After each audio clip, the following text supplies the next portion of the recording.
Morbid Metal, a roguelike hack and slash from the incredible team at Screen Juice. Roguelikes, unlike other styles of gameplay, want you to fail to succeed. Now, most people can't stomach this gameplay style. I myself am the best. Aside from Satoru Gojo, of course.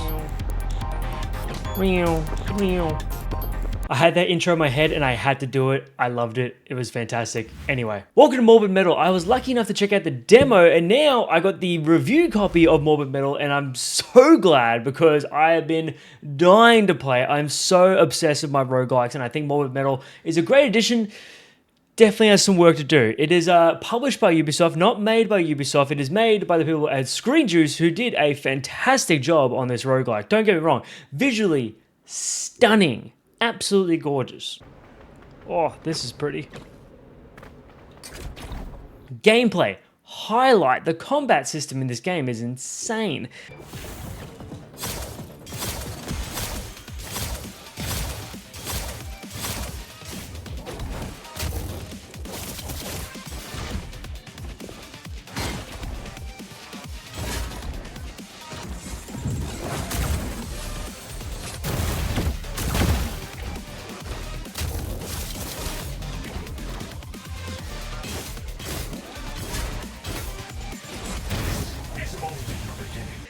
But there is some faults. We're going to stay tuned because there's a few things to talk about. But let's just start off with some positives. Let's talk about the good stuff about Morbid Metal.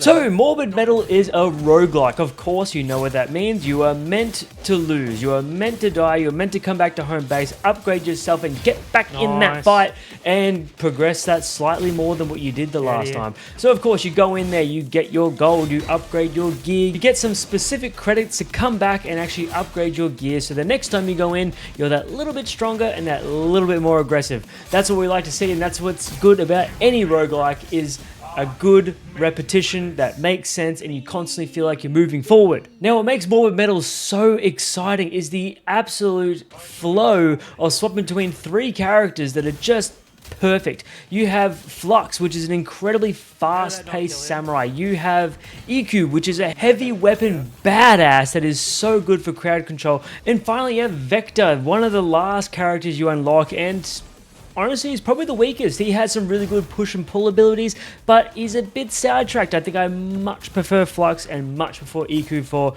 crowd control and direct impact.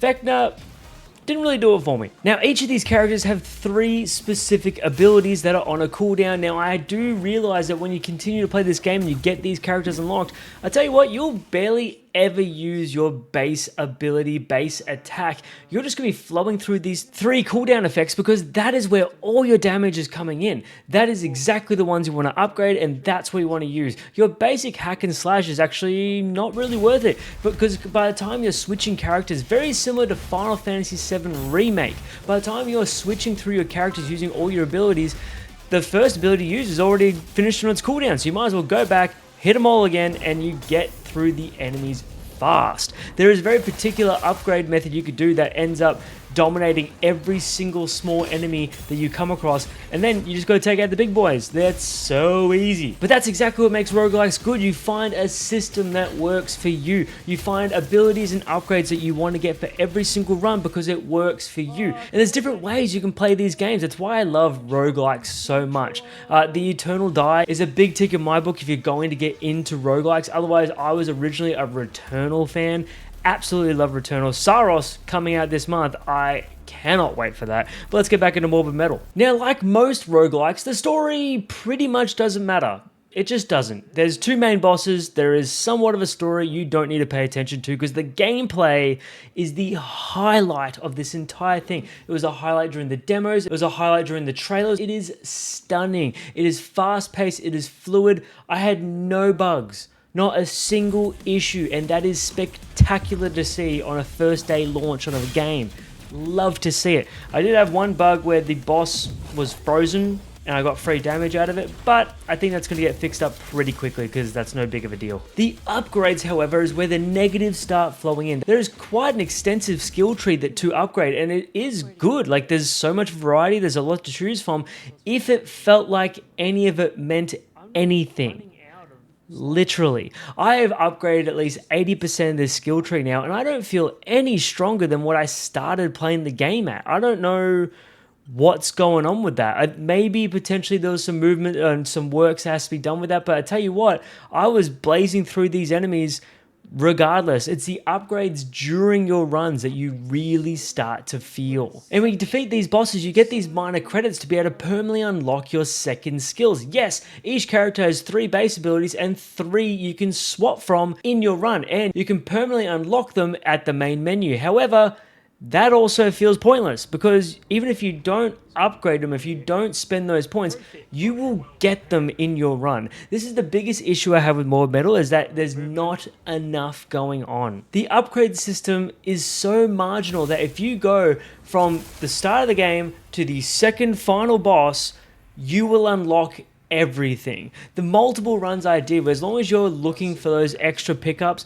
you will unlock everything there is to upgrade. Now, there are slight differences. There's slight differences in upgrades and slight differences in abilities as you go for each run. However, they're all marginally the same. You will find your favorites, you will stick with them, and the game doesn't change regardless which ones you choose. That is the biggest negative of Morbid Metal, is that it's a roguelike that feels repetitive. Oh no. That is not good, because that is what roguelikes are all about. They're meant to be repetitive, but in the sense of that you constantly move forward and you constantly strive to be that little bit better. I can tell you right now, I got stuck on that final boss for so long, and it doesn't matter what else I upgrade.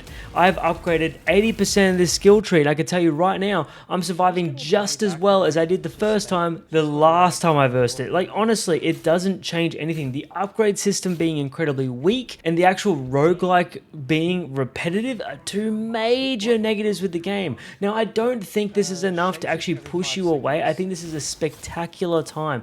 You should know with roguelikes, it doesn't necessarily matter with these negatives and gripes. You can always enjoy a roguelike, because what makes a roguelike so good is the baseline is perfected.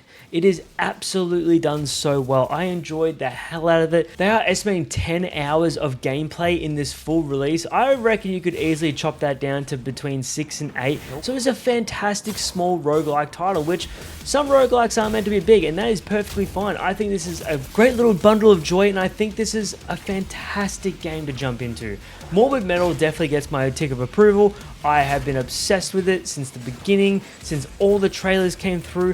The graphics are stunning, visually gorgeous. The story is not really necessary, but the combat is in on itself. It is perfected.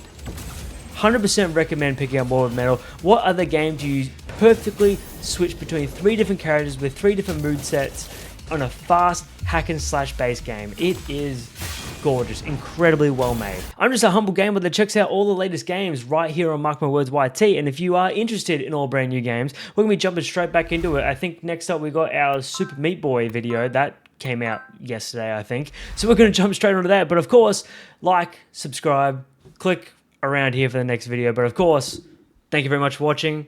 I'll see you in the next one. See you, bye.